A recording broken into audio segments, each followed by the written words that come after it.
So, ayan, pinatulog ko na si Yana at tayo'y gagawa na.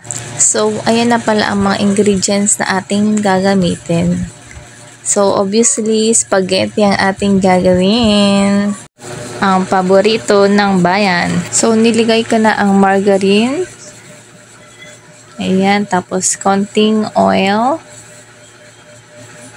Mekas-mekas lang natin yan. So, ayan, nilagay ko na yung garlic. Next, ang onion. Ayan, mekas-mekas. Tapos, isunod ang corned beef. Ayan. After ilang minutes, ayan, ganyan yung itsura niya. Ilagay na natin ang hotdog. Hotdog ba? Pampapula, ganyan. Ano yun? Food coloring, pampapula.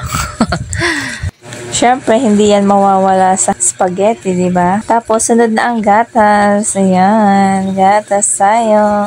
Yan, pakita ko lang yung kaldero. Anong sabi ng kaldero?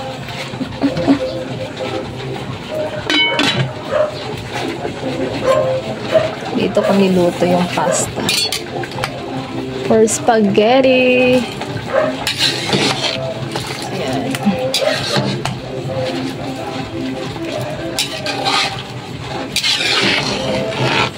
Birthday kasi ni Yana ngayon, pang 11 months niya. Tapos, bukas naman, kay Mondre, sa asawa ko.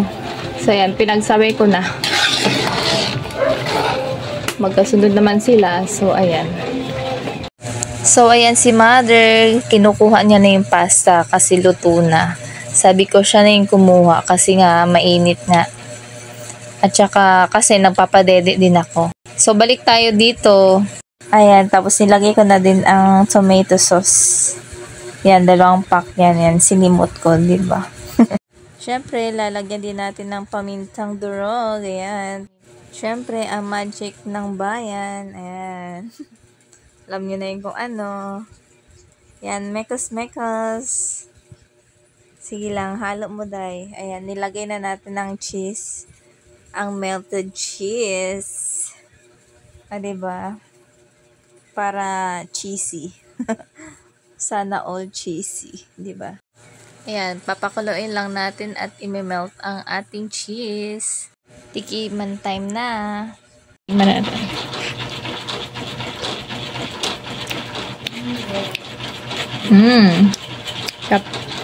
So, ayan na nga at nagising si Yana.